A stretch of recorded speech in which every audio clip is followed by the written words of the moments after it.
Bismillahirrahmanirrahim. Alhamdulillah wassalatu wassalamu ala Rasulillah wa ala alihi wa sahbihi wa man walah, amma ba'd. Kehidupan alam kubur, kehidupan alam barzakh adalah merupakan terminal pertama yang harus kita lewati, yang harus kita lalui sebelum akhirnya kita melanjutkan perjalanan kehidupan kita pada terminal-terminal kehidupan akhirat selanjutnya.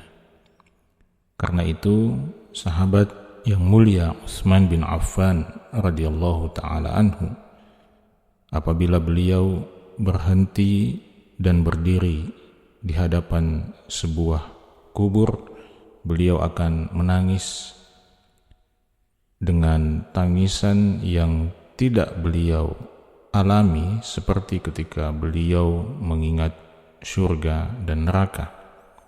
Maka orang-orang yang ada di sekitar beliau bertanya kepada beliau tentang hal itu.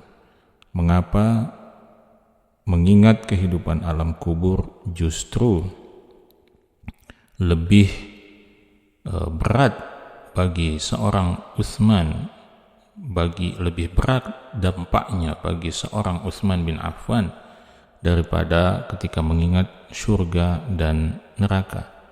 Maka menjawab pertanyaan itu sahabat Utsman bin Affan radhiyallahu taala anhu mengatakan, sami'tu Rasulullah sallallahu alaihi wasallam yaqul, aku pernah mendengarkan Rasulullah sallallahu alaihi wasallam berkata, al-qabru awwalu manazilil akhirah. Alam kubur adalah terminal pertama di antara begitu banyak terminal kehidupan akhirat. Fa in najal 'abdu minhu fama ba'dahu aisaru minhu. Maka jika seorang hamba bisa selamat, bisa lolos, bisa lulus dari kehidupan alam kuburnya, fama ba'dahu aisaru minhu, maka tahapan-tahapan selanjutnya akan jauh lebih mudah daripada kehidupan alam kubur itu. Karena itu dari hadis ini kita bisa memahami mengapa mengingat alam kubur bagi seorang Utsman bin Affan itu terasa begitu jauh lebih berat daripada mengingat tentang neraka atau tentang surga misalnya. Karena ternyata berdasarkan penjelasan Nabi Shallallahu Alaihi Wasallam ini, kehidupan alam kubur adalah kehidupan yang menentukan perjalanan kita selanjutnya. Hamba yang dimudahkan oleh Allah Subhanahu Wa Taala untuk melewati kehidupan alam kuburnya, maka itulah hamba yang juga akan dimudahkan untuk melewati proses-proses hari kiamat selanjutnya. Proses hisab, proses perhitungan, proses pertanggungjawaban yang sangat menakutkan itu akan lebih mudah dilewati oleh seorang hamba yang telah selamat dan lulus di kehidupan alam kuburnya. Itulah mengapa kita harus mengetahui dan memahami dengan baik bahwa setiap kita manusia di kehidupan alam kuburnya akan menghadapi begitu banyak ujian, akan menghadapi begitu banyak cobaan dalam situasi dan kondisi yang tidak kita kenal sebelumnya. Sebelumnya kita hidup di dunia, lalu setelah itu kita dimasukkan ke kehidupan alam kubur kita seorang diri, tanpa ada satupun yang menemani, tanpa ada keluarga, tanpa ada orang tua, tanpa ada istri, tanpa ada suami dan lainnya. Dan kita menjalani kehidupan yang sungguh di luar dugaan kita. Kalau kita adalah orang yang beriman, maka kehidupan itu sungguh indah. Tetapi sebaliknya, wal'iyadzubillah, orang-orang yang tidak beriman, orang-orang yang durhaka kepada Allah Subhanahu wa taala akan melewati hari-hari yang sangat-sangat berat yang tidak bisa dilukiskan dengan kata-kata. Dan jangan lupa, di tengah situasi alam kubur yang begitu menakutkan itu, kita juga akan berhadapan dengan dua malaikat Allah Subhanahu wa ta'ala yang biasa kita kenal dengan nama Munkar dan Nakir, yang akan menguji kita, yang akan bertanya kepada kita, man rabbuka, siapa Tuhanmu, wa ma dinuka, dan apa agamamu, wa ma taqulu fir rajul alladhi bu'itha fik, dan apa yang kau katakan tentang orang, tentang manusia, tentang Rasul yang diutus kepadamu. Pertanyaan ini, jawaban-jawabannya akan menentukan bagaimana kelanjutan perjalanan kita. Jawaban-jawabannya akan menentukan bagaimana ending kisah kita. Apakah kita akan menjalani kehidupan alam kubur dalam limpahan kenikmatan yang luar biasa, dalam kehidupan alam kubur yang dilapangkan oleh Allah Subhanahu wa ta'ala sejauh mata kita memandang, atau sebaliknya kita melewati kehidupan alam kubur wal'iyadzubillah dalam azab yang pedih, dalam kehidupan alam kubur yang disempitkan sesempit-sempitnya oleh Allah Subhanahu wa ta'ala. Jawaban-jawaban kita terhadap pertanyaan Munkar dan Nakir itulah yang akan menentukan apakah alam kubur kita menjelma menjadi salah satu bagian dari taman-taman surga, atau sebaliknya menjelma menjadi salah satu liang dari begitu banyak liang-liang neraka Allah Subhanahu wa ta'ala. Karena itu kita harus bekerja keras di kehidupan dunia ini untuk menyelamatkan diri kita dari siksa kubur itu.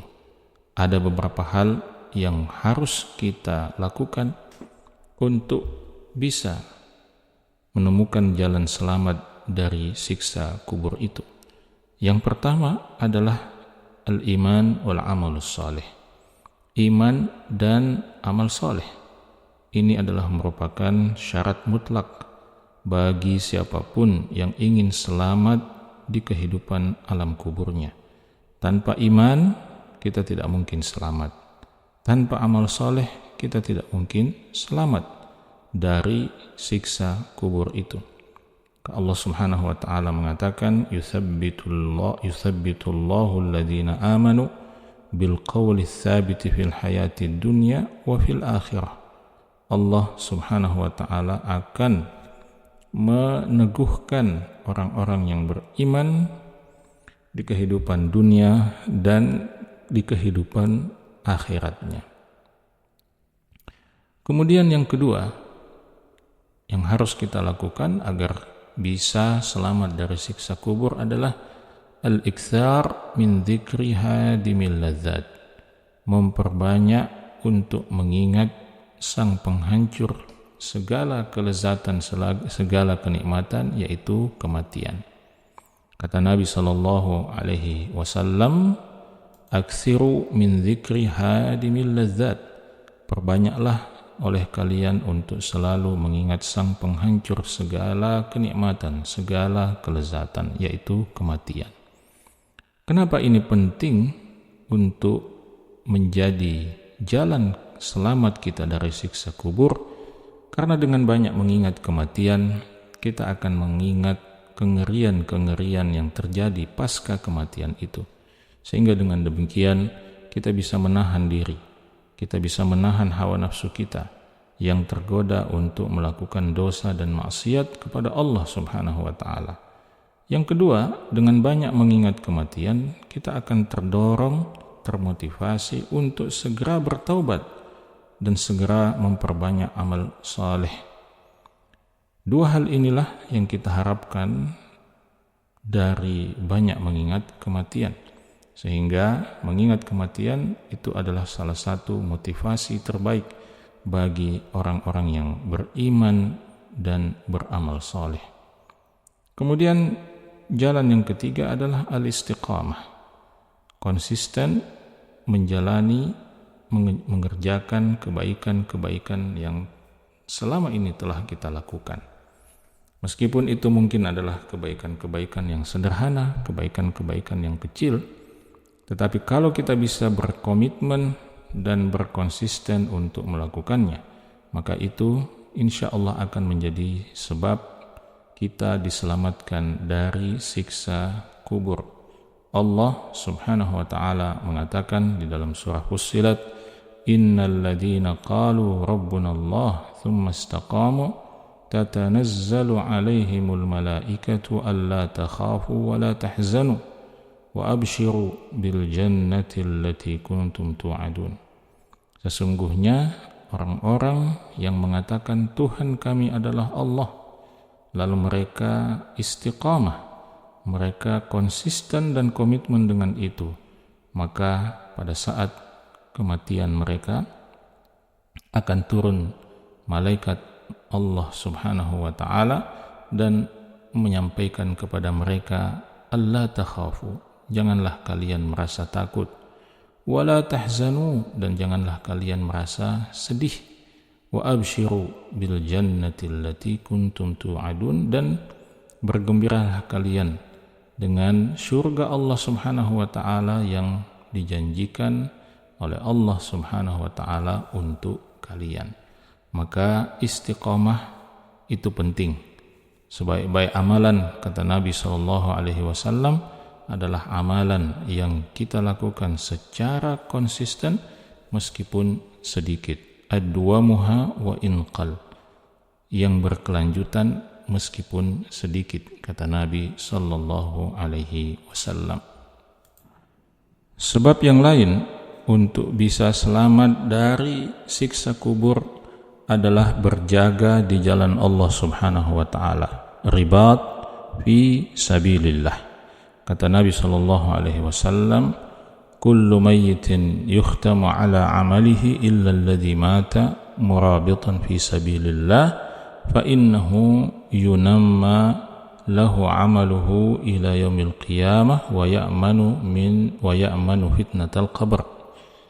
Setiap hamba yang mati, setiap hamba yang meninggal dunia itu akan dikunci amalannya, kecuali hamba yang mati dalam keadaan berjaga di jalan Allah, karena sesungguhnya dia akan ditumbuhkan, dikembangkan amalnya sampai hari kiamat, dan akan diberikan keamanan, keselamatan dari fitnah kubur, dari ujian yang terjadi di alam kubur. Kemudian sebab yang lain yang bisa menyelamatkan seorang hamba dari siksa kubur adalah mati syahid di jalan Allah subhanahu wa ta'ala.